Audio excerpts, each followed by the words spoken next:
Live from a studio apartment, this is Misinformation. Now with a somewhat live flower instead of a pocket square. I didn't have a pocket square today, so I picked up this. It looked a lot cooler before, but I dropped it at work and I stepped on it. Unfortunately. So this is all very bright. Hold on one second. God dang, that's bright. What's going on, everyone? How's it going? I'll pull up the chat. Let's get that. Oh, can't be any less bright. Perfect. Perfect. What's going on, everyone? How's it going? What's up, Dave? Not that you're the only person here, Dave. There's at least 100 Daves in the chat. Alright, cool. Well, we're gonna get... This looks so crappy. God damn it. That was cooler earlier. Just slowly dying also throughout the course of the day. Oh well. Cool. So we're gonna get started. We'll do some jokes, some news jokes, and then we'll get into the stories and stuff. Ooh, stories.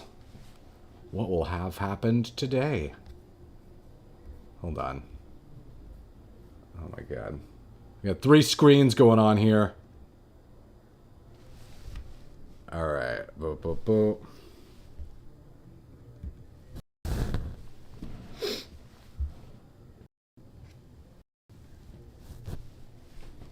We're ready. Well, a federal judge has halted the construction of Trump's ballroom. Yeah. Yeah, because if there's one thing Democrats are good at, it's removing balls. Kind of their specialty. Well, Matt Gaetz claims he has info that a secret government program has been breeding humans with aliens, to which Mark Zuckerberg replied, "Really? No way!" And he added another gold chain just to make sure that no one noticed. This is a weird story. So a tech company is looking to grow headless human bodies for organ harvesting. Yeah, organ harvesting. Yeah, the prototype for the brainless clumps of meat are called Bidens. That's the least weird image I could have Grok generate for this. The least weird. I plugged that in, make Biden, but organ harvesting things, and it popped up the horrors I've seen on Grok. It popped up fully dead people with their throats all slashed. I was like, oh my god. Never seen it go completely uncensored before. Anyways, that first joke was alright. I liked that one. You win some, you lose some. Okay, we're gonna get to the news. Let's do this. Sure. Boo. One sec. Let's do properties. Yeah.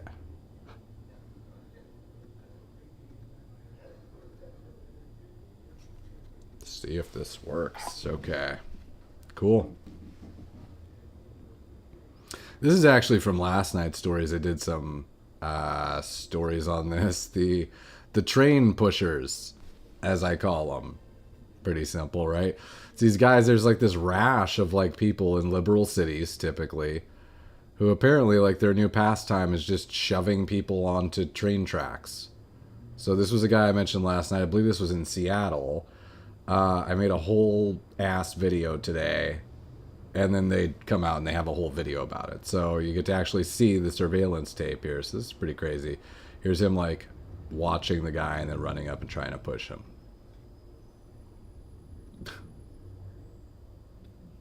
I'll try to reload that.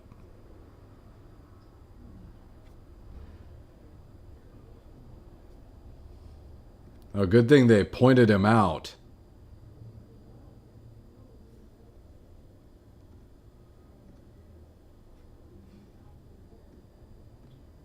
Would have never known which one was the perp. Oh, look at that, dude. He was trying to get him. He failed. He failed. That guy was way too tall to pull that with. Oh, man. That guy's lucky, dude. So in any case, we got that going on. Tonight's lead story, we have Trump talking about exiting Iran. We're going to get into that in a little bit. Some weird stories. It was kind of an odd news day. Trump dropping executive orders on voter fraud, which we'll see. Is that going to stick? Do we know? Not sure. Kristi Noem's husband apparently is a cross-dresser. We heard that today. So we'll get into all that and a little bit more in a second here. What's up, everyone? Okay, so let's just start with Trump. So, I mean, first, this was like 7 in the morning. I saw these tweets. He likes to start the day just by calling out our allies, apparently. This was Trump talking to... This is working, right? Yeah. Trump talking to our allies here who weren't courageous enough to help out with the Strait of Hormuz. So he says, all of those countries that can't get jet fuel because of the Strait of Hormuz, like the United Kingdom, which refused to get involved in the decapitation of Iran, I have a suggestion for you. Number 1, buy from the U.S. We have plenty. And number 2, build up some delayed courage, go to the Strait, and just take it. I love that line. Build up some delayed courage, calls them out, and just go to the Strait and just take it, which is what he's kind of been doing with Venezuela. He did that with the whole dictator. He took his courage, he went and he just grabbed Maduro, right? He says, you'll have to start learning how to fight for yourself. The USA won't be there to help you anymore, just like you weren't there for us. And I love this kind of tit for tat thing that Trump does, right? Theoretically, if you're one of those countries, you might say to yourself, well, he's only in office for another 3 years, but that's going to be a long 3 years, right?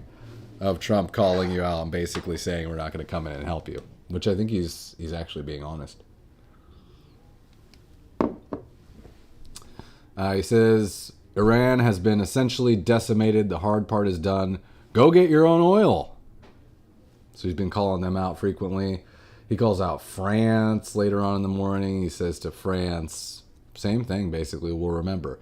The country of France wouldn't let planes headed to Israel, loaded up with military supplies, fly over French territory. France has been very unhelpful with respect to the butcher of Iran, who has been successfully eliminated. The USA will remember. It's France. Are you We don't expect perfect. Are you confident? There's him right there. So he started off the day calling out the U.S. allies. And then he started talking about plans to leave Iran, which is interesting because we've had a lot of talk recently online about there's the 82nd Airborne is being deployed to the area, right? Those are the parachuting troops that get in behind enemy lines. People were speculating maybe his plan was to take Karg Island and secure it. Maybe he's putting boots on the ground, right? But you have Trump coming out and saying today, basically, that we're planning on leaving in about 2 or 3 weeks. He says here, his plan is essentially to let other countries take the Strait of Hormuz if they want and control it and deal with it after we leave. It says here, this is Eric Doherty on Twitter. President Trump confirms that once the U.S. leaves, the Strait of Hormuz will automatically reopen. Trump, my attitude is I've obliterated the country. Let the countries using the strait, let them go and open it. Do yours.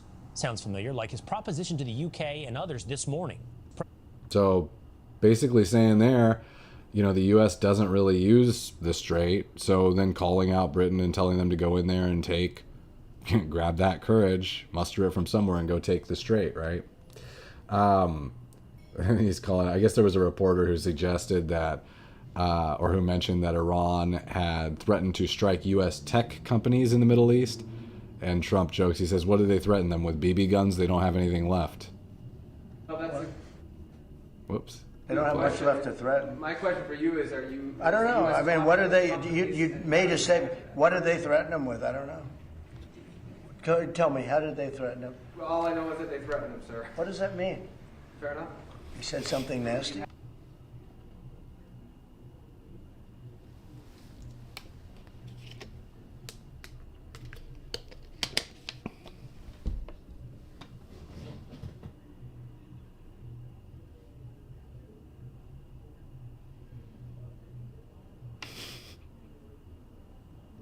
It's funny because now that I'm watching the clip and everything all the way through, it just seems like the reporter was just unprepared. Once Trump starts pressing back, I'm like, what do they threaten with? He's like, I'll get back to you. Which is interesting. So yeah, probably no threats. Trump here saying he believes it's going to be about 2 to 3 weeks, and then we will leave Iran.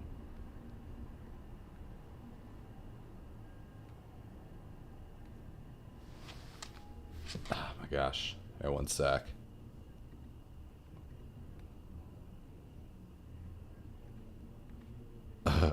They'll be able to fend for themselves. I think it'll be very safe. Actually. Sorry, sometimes this We have nothing to freezes. do Let's with go that. back. What happens in the Strait and Hormuz Strait, they'll go right up there and they'll be able to fend for themselves. I think it'll be very, the people understand it. We'll be leaving very soon.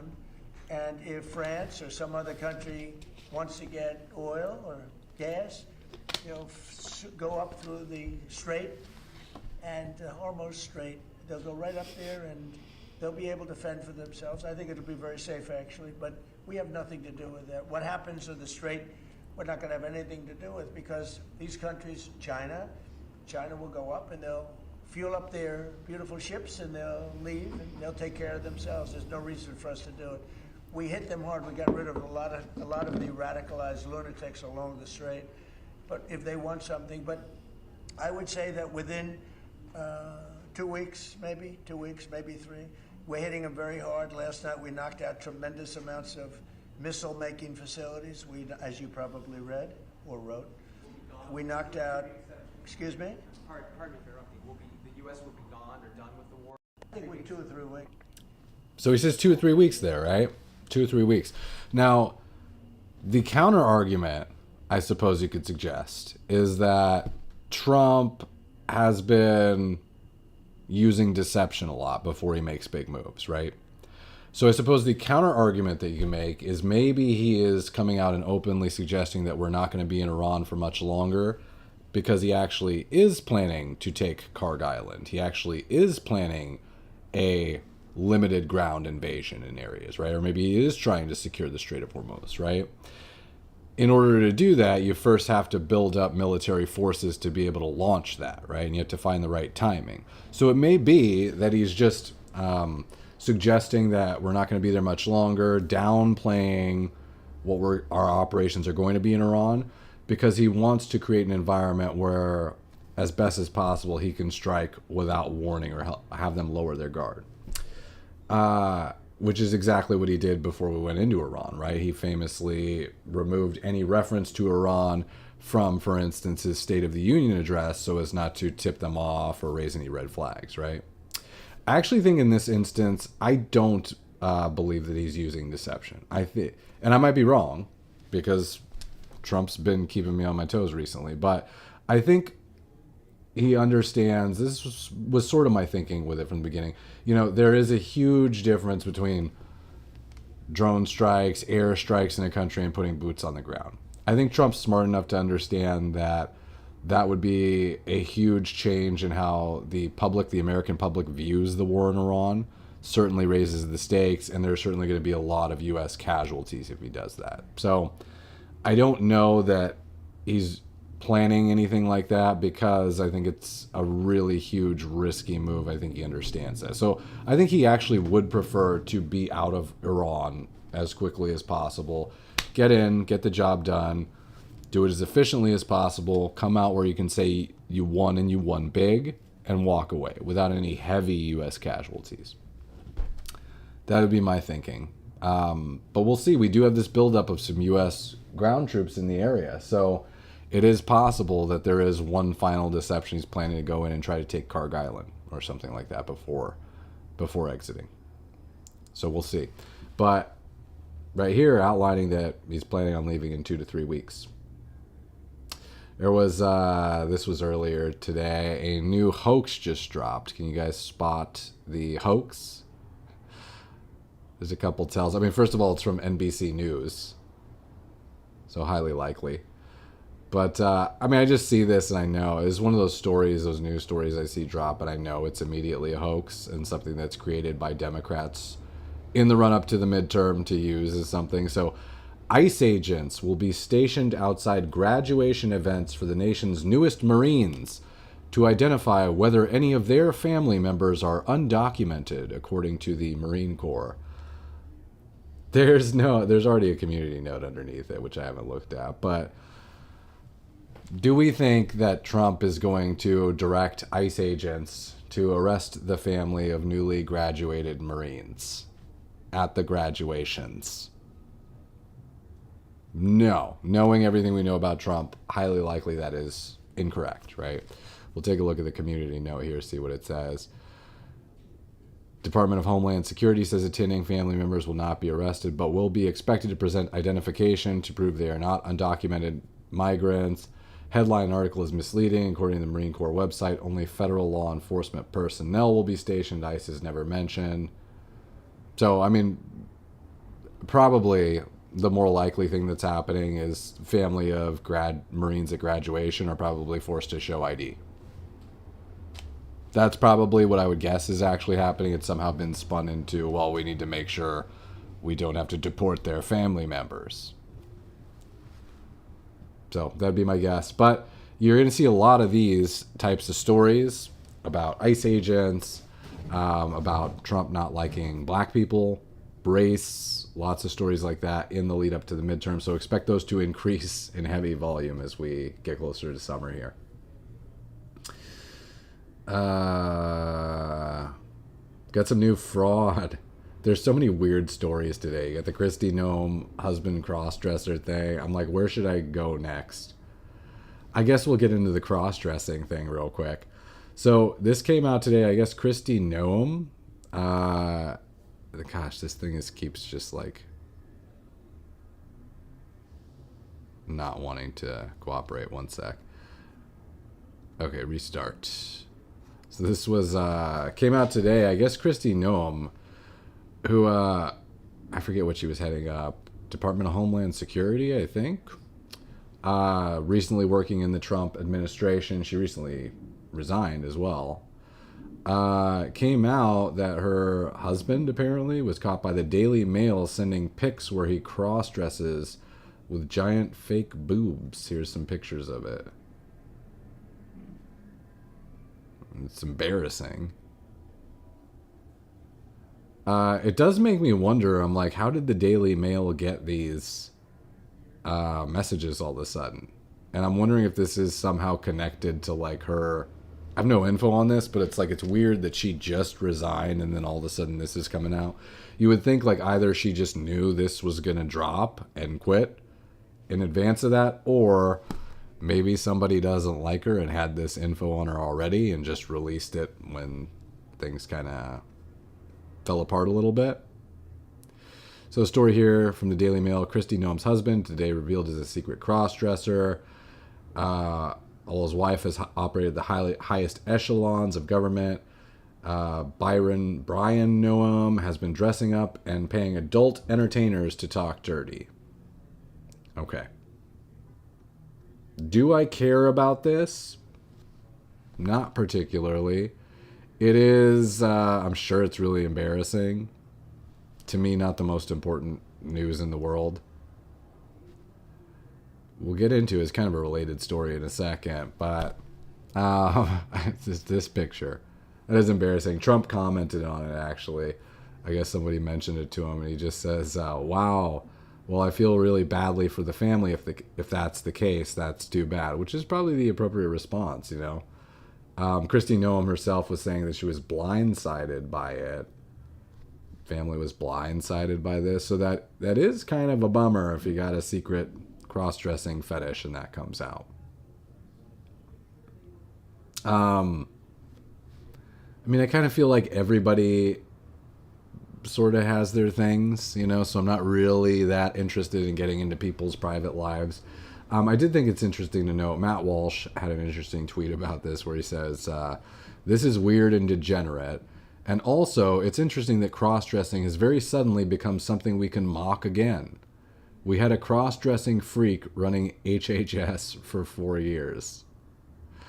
Which I think he's right. You know, have you guys noticed that? It just is becoming more socially acceptable to just kind of poke fun at cross-dressers.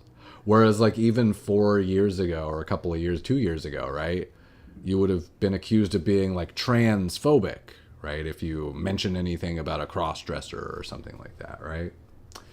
And I think part of the reason for that, just if I'm being honest, is you had that big wave of sort of enthusiasm from the Democrats about trans people and sort of they're a marginalized group and they need to be protected, almost like they were born with like this affliction, or not affliction, but this thing that was happening to them, right? And I think with all of the publicity about men using women's locker rooms, women's restrooms, oftentimes articles come out where it turns out they've been involved in child pornography and things of that nature, men and women's sports and the controversies there. I think it's become a little bit more clear that, in particular with cross-dressing, it is just a fetish a lot of the time. You know, it's not like a marginalized group or, you know, a disability or like somebody that like has this thing that needs to be protected. It's just a fetish, right? It's just a fetish. Matt Walsh says it's degenerate. Again, I don't particularly care. Instagram thinks I have a foot fetish right now. I don't, by the way.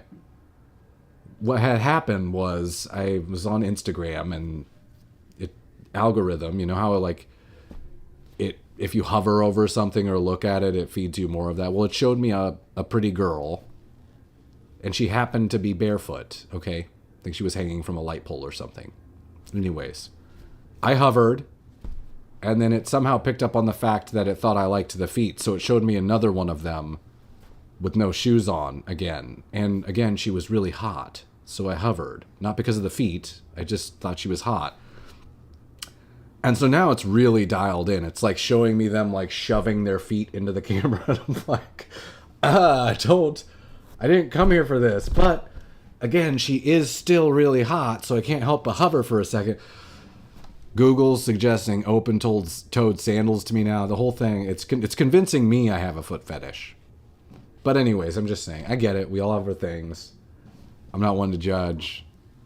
But it is, let's be real, just more of whether you think it's degenerate or not. It's a fetish, you know. Not a marginalized group. So I think it's just becoming more normalized to make fun of them again. Like I would make fun of someone with a foot fetish. So we got that going on. That's my coverage of the Christine Nome cross-dressing thing. It's just kind of funny. We got more fraud. Let's get into that stuff. So this was today. San Francisco human rights chief apparently skimmed funds from a charity organization. This reminds me of the Black Lives Matter thing that happened, where, you know, you're setting up. I think she was involved. It was like a charity for black people. We'll see in a second. But she basically skimmed it for Lux travel, UCLA tuition, I think for her son maybe. Parties, all courtesy of taxpayers. You have Jesse Kelly, who I love, saying, "My visceral hatred for communists is a result of my visceral hatred for thieves." And in the end, they're all just thieves. Filthy, vicious, demonic thieves. He really hates communists. But I think what he's saying to a large degree is actually true. I mean, the whole... Maybe not the whole base of communism is, but when you hear people talk about communism, it's basically about people who haven't achieved as much as others, saying that they deserve what those other people have done and should get a portion of it. So it's basically thievery. Here's a story here. It's from the California Post. I guess it's like a California-specific edition of the New York Post, maybe. Okay, so it says here, disgraced San Francisco city boss Cheryl Davis preached about human rights, but allegedly squandered a fortune in taxpayer funds, sports tickets, her son's college tuition, and personal PR, resulting in 17 felony charges.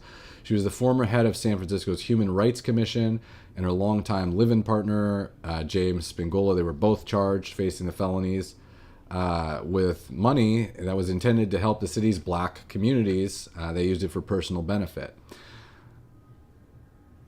Somebody's saying there needs to be checks and balances. So Davis and this guy here basically signed contracts steering $4.5 million in city funding to Spingola's nonprofit collective impact as part of a pattern of self-dealing. So this is kind of what they do, is they create these almost shell charities where you have one charity that collects money and it shuttles it to a secondary like shell charity that you create, right? I think that's sort of the same thing that they did in Minnesota with the Feeding Our Future thing, right? Be interesting to see how many of these charity organizations actually just are money laundering operations, right? But in any case, previous audit showed that she splashed out millions in lavish expenses, included $2.1 million on an ice rink rental. Do black people even go to ice rinks? Never seen one there. DJ, floral arrangements, and catering for a party in Philadelphia. $267,000 on gala tickets and sponsorship. $60,000 for an event at the Golden State Warriors Chase Center. Really dumb. So she allegedly arranged the sale of 1,500 copies of her children's book, Free to Sing. She's going to be singing pretty soon. And spent $75,000 to promote her children's books and other personal projects.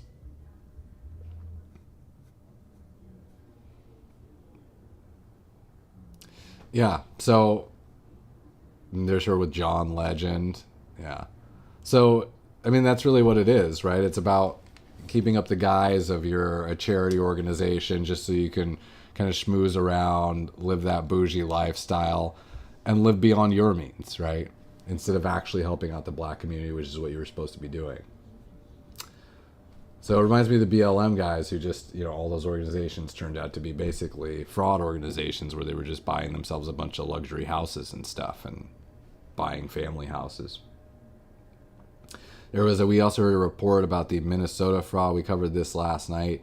One of the guys convicted got a super short sentence. Here's today, Eric saying, outrage is erupting after another Minnesota fraudster gets a short prison sentence. Zam Zam Jama. That sounds like an awesome name. I want a Zam Zam Jama.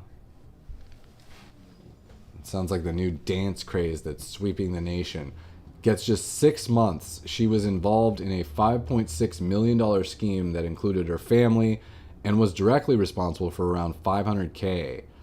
Now I'm wondering, I did hear some reporting yesterday that the guy who got the short sentence, the reason for the short sentence was perhaps because he's agreed to work with, work with prosecutors to inform against other people, basically. Or not inform, but testify against other people, I guess. So that was part of the plea deal. But again, it's just the whole thing is like, well, okay, if you can steal $5.6 million from a charity organization and get away with it and live that luxury life for years, and you just do 6 months in jail and then you're free to go, like, what is dissuading people from doing this? Shouldn't it be like at least a decade of your life that you lose for defrauding all of these people and these organizations? And this is tax money. This is everybody's working, right? Paying the taxes. It's supposedly going to charities. No, it's going to like people just taking it and buying their family a bunch of crap. A 50-year-old woman who laundered $500,000 for her role in the $300 million Feeding Our Future fraud scheme received a 6-month prison sentence. Ms. Jama, do you have any comment? Judge Nancy Brazel said that Zam Zam Jama was one of the least culpable defendants, and she doesn't think that she'll see Jama back in federal court for another crime. Jama was part of a family fraud operation that 6 members of the Jama family ran out of Brava Restaurant and Cafe in Rochester, Minnesota. Zam Zam's older siblings owned the restaurant. They were connected to Salim Saeed of Safari Restaurant, one of the worst offenders in the whole case. In all, the Jama family stole a total of $5.6 million, claiming to feed 1.7 million meals out of their tiny restaurant in 2020 and 2021. Did you not realize it was all a fraud scheme, ma'am? Zam Zam Jama used fraud money to buy a home in Rosemount and a Toyota RAV4. The feds seized the house and vehicle, as well as nearly $150,000 in her bank account. She is ordered to pay back $491,000. The other 5 which she'll never pay, right? I mean, how are you going to pay that? You can, can't you just leave? Can't you just leave the country and be like, okay, I'm gonna bounce? I mean, literally no repercussions. They just took her fancy car and her house back, right? And then she's gonna be in debt forever. Which is fine, but I mean, no prison sentence. That's crazy. So apparently her family was involved. She was one of the, I don't know what she did. But yeah, I feel like they should all be going to jail for a lot longer. So we got that happening. Fraud-related news. This was the big fraud. Switching to voter fraud. So Trump today, I guess, signed an executive order curbing mail-in ballot fraud, requiring Homeland Security to prepare a list of citizens eligible to vote in each state. It also requires the Postal Service to only send absentee ballots to voters on that list, and mandates that those ballots have envelopes and barcodes for tracking, which sounds to me like an awesome idea. I know that plenty of Democrats in liberal cities will disagree, probably in the courts very soon. But here's Trump talking about it here. Perfect. So it looks very good. So far, so good.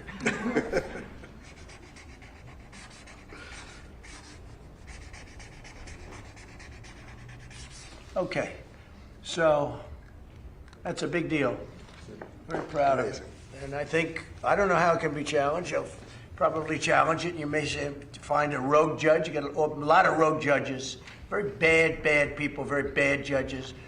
But that's the only way that can be changed. And hopefully we'll win an appeal if it is. But I don't see how anybody can challenge it. I don't see how they can challenge it. Literally everyone will challenge that. This is the thing to me. I mean, I see this. My understanding, correct me if I'm wrong, but my understanding of executive orders is they're just not nearly as good as like passing a congressional law. Correct?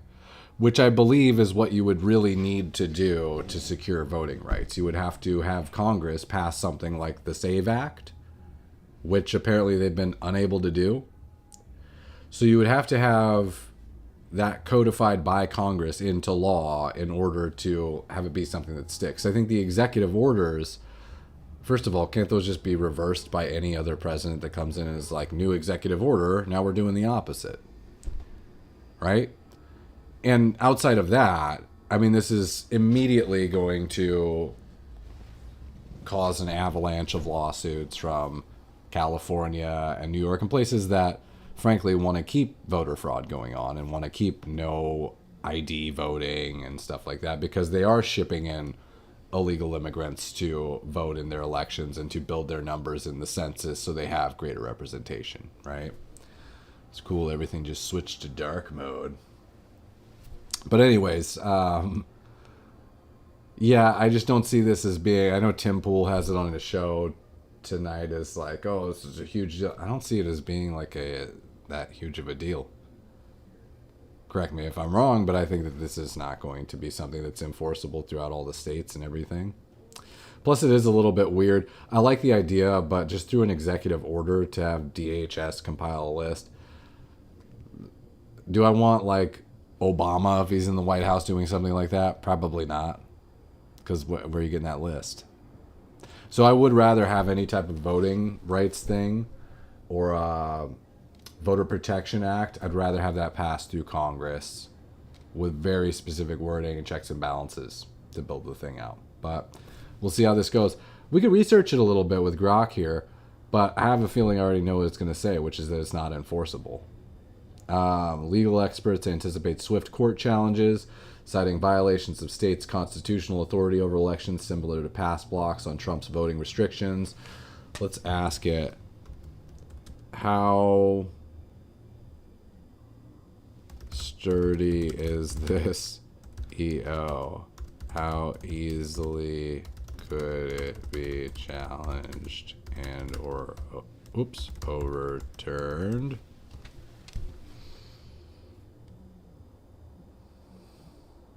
Agents are thinking, we're learning together, this is good. I worked today, I don't got time to do all this BS before the show. I'm just a simple man, grokking stuff like everyone else. Maybe we'll let it think for a second. What do we do? Iran. Oh, we gotta get into Trump's ballroom. Got shut down. Might do my jokes again too. Okay, he thought for 39 seconds about it. He says the executive order ensuring citizenship verification and integrity in federal elections is not very sturdy legally and is highly vulnerable to being challenged and at least partially, if not fully, overturned or blocked in court. Quick summary. DHS, so the citizenship list, okay, we got all that. Why is it legally weak? Core constitutional problem. The U.S. Constitution's elections clause gives states primary authority over the times, places, and manner of the elections. The president has no direct role. Courts have repeatedly held that the executive branch cannot unilaterally dictate how states run elections or impose new federal mandates on state election processes. The one thing it might be is a good, starting point. You know, I don't know what the plan would be, but maybe you throw something out there that you know is not going to stick, see if it's challenged, and work from there to just draw attention to the issue. Effectively inserts federal agencies into core state functions. Yeah. Cited statutes don't support it. This is obviously going to be arguable in court. This is the main thing. Lists some statutes there. They do not authorize the president, Grok says, to compile or transmit the citizenship lists like it's saying. It says USPS is not fully under presidential control. It's an independent establishment, blah, blah, blah. And there's a precedent from Trump's own 2025 election executive order, a nearly identical earlier executive order from March 2025, attempting to impose proof of citizenship rules and restrict mail ballots, was blocked in multiple federal courts. Judges ruled those provisions were ultra vires? I don't know what that means. Citing separation of powers. Who will sue? Many have already vowed immediate lawsuits. Path to final resolution, potentially the Supreme Court, maybe not though. So we'll see, but I don't see that as being something that's going to stick. You'd have to pass it through Congress.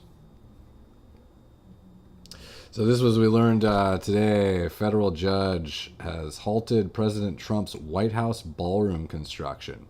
So this is basically a continuance of the lawfare that Democrats have been kind of successfully using against Trump since even before he got elected again. They were trying to throw him in prison, right?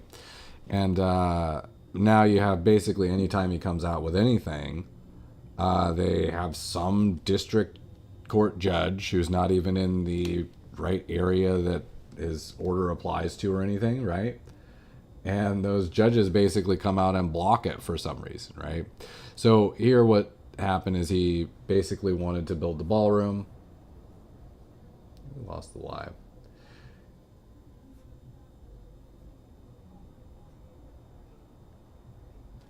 What is this? Am I on someone else's live? What's happening here?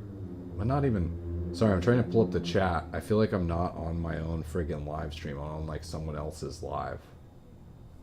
How's that even possible?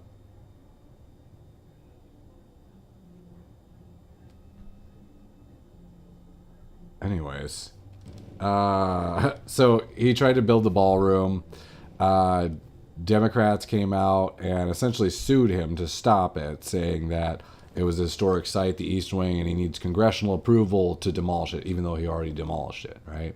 The other thing that their stupid lawsuit did, which I agree is stupid, is it basically revealed that they had secret plans to build a large military complex underneath the ballroom. They're supposed to be able to have drones that can like fast fly out and intercept stuff from there, right? That's all public knowledge now because of the lawsuit. So now you have a federal judge actually halting the construction of the White House ballroom, right? Says it has to stop and that Congress needs to approve it. So again, this is probably, let's see what it says here. Steward of the House for future generations of first families. He is not, however, the owner, Judge Richard Leon wrote.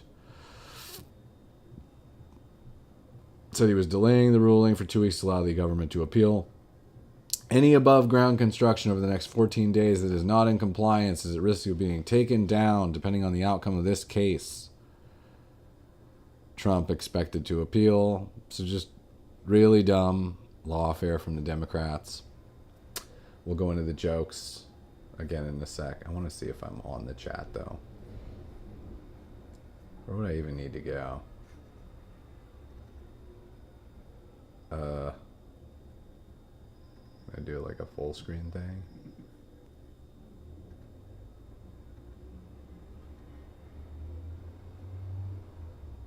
Yeah, let's go back here. I must have got booted off of this live on TikTok. That must have been what happened. Okay, well, whatever. Get out of here, CNN. I hate you. What were we talking about? I was staring at TikTok for a second. Oh, I'm doing jokes. Let's give them one more go.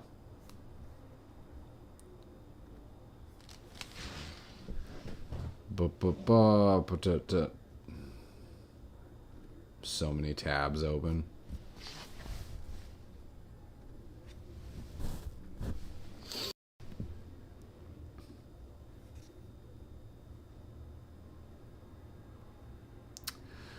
Well, a federal judge has halted the construction of Trump's ballroom. Yeah. Yeah, if there's one thing Democrats are good at, it's removing balls. Yeah. They got a knack for it.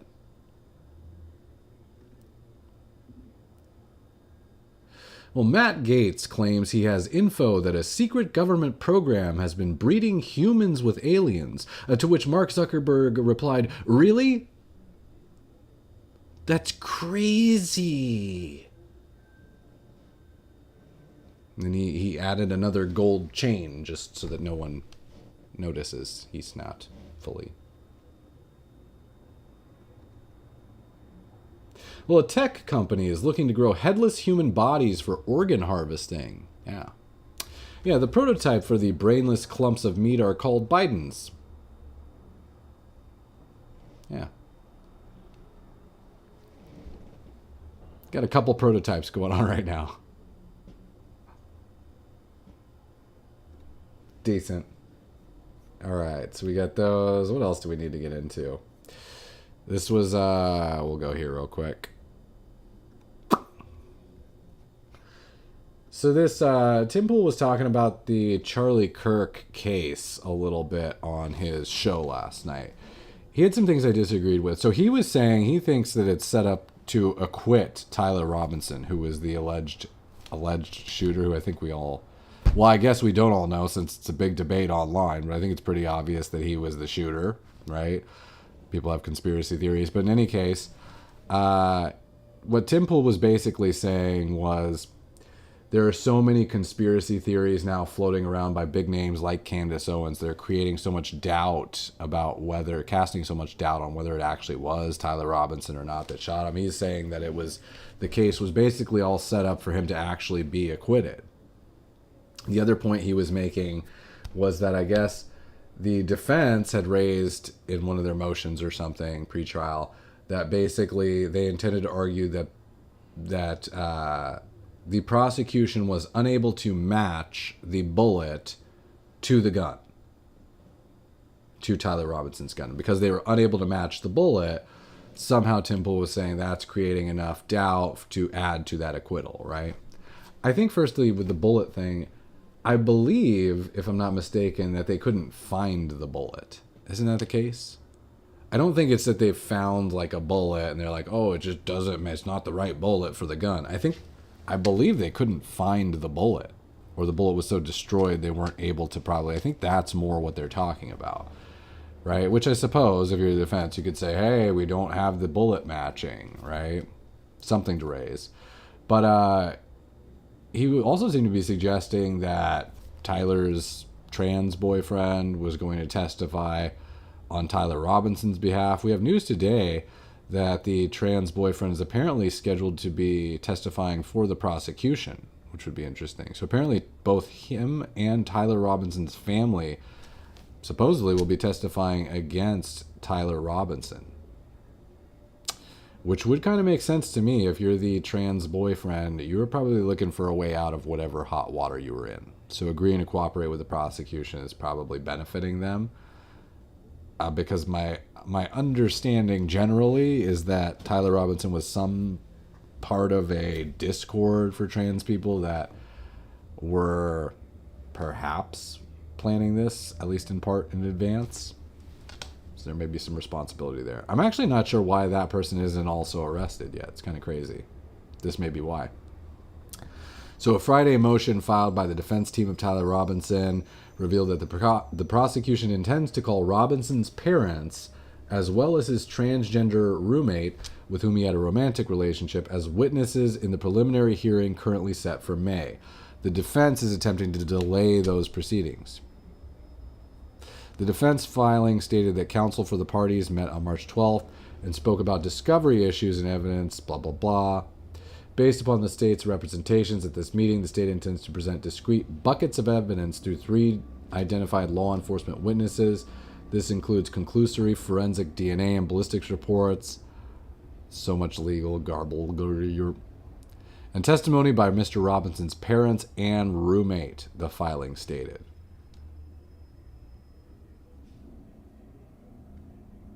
Saying that the defense team's arguing that the discovery needs more time, it's incomplete, voluminous, and the processing of it is complex. Lance Twiggs is his name. The trans-identified male with whom Robinsons began a relationship when they were roommates went into hiding following the September 10th assassination of Kirk. He was last spotted in Texas living with family. Messages between the two following the shooting revealed that Robinson had texted Twiggs asking that he destroy evidence. Additional messages on Discord servers showed Robinson appearing to confess to the killing. The way those read to me, side note, I always thought that the trans boyfriend was involved. I don't have the texts in front of me that he sent, but it seemed to be like, I feel like they said something like, my love, I killed Charlie Kirk, I used this gun. It seemed like somebody overly acting and putting out too much info in texts to relieve liability to that other party. To basically make it seem like that other person didn't have anything to do with it when they were both like, crazy, you killed him? I can't believe it. So in any case, the boyfriend may be testifying against him. I don't see this guy Tyler Robinson being acquitted. I suppose you never know. But yeah, it doesn't seem like that crazy of a case to me, but we'll see. What else we got here? A couple other things and I'll wrap it up soon. Crime, immigration and crime stuff. So we got there was a Guatemalan immigrant involved in a fatal stabbing. This was in Virginia, I think. Bill Milligan. Per 2 ICE sources, I can confirm. Someone's reporting that the suspect arrested in a new stabbing murder just dropped. In Fairfax County, Virginia, is a Guatemalan illegal alien. I'm told he likely snuck into U.S. as a gotaway, as DHS has no prior encounter with him. So I suppose the argument that always comes up when I bring these stories up is that, hey, well, American citizens kill people in higher percentages than illegal immigrants. To which my counter argument is always, the percentages don't matter. He was here illegally, so the percentage of illegal immigrants killing people in America should be 0. It should be 0. We should have no tolerance for people who aren't even supposed to be in the country breaking laws and killing people, right? It's almost like, you know, if you left your door to your house open and someone came in and murdered your family members and you were like, oh, yeah. I mean, most murders, higher percentages are committed from domestic violence. I mean, I don't feel like I did anything wrong. It's like, no, you left the door open. That didn't need to happen. It's completely preventable tragedy. What are you talking about? The percentages don't matter. The percentage of these cases should be 0. So the argument would be 0 tolerance for these cases. Shouldn't have happened in the first place. I thought this was interesting. You have Ron DeSantis today. Moving to get a radical leftist judge impeached. This is good, impeach. After she released a known predator who then went on to kill an innocent 5-year-old girl. I haven't even looked into this story, but it sounds terrible. This person tweeting says, oh, it's Eric Doherty. I show his tweets a lot. He's like one of those few people who just got all the news stories. He says, yes, start a nationwide trend. DeSantis is petitioning the state legislature to impeach Judge Tiffany Baker. Until you start holding these judges accountable, they're going to continue to find ways to benefit the criminal, which is 100% true. Bars, and this judge, you have the power and you have sufficient numbers in your chamber to impeach this judge, Tiffany Baker. Until you start holding these judges accountable, they are going to continue to find ways to. Then you got, what else do we want?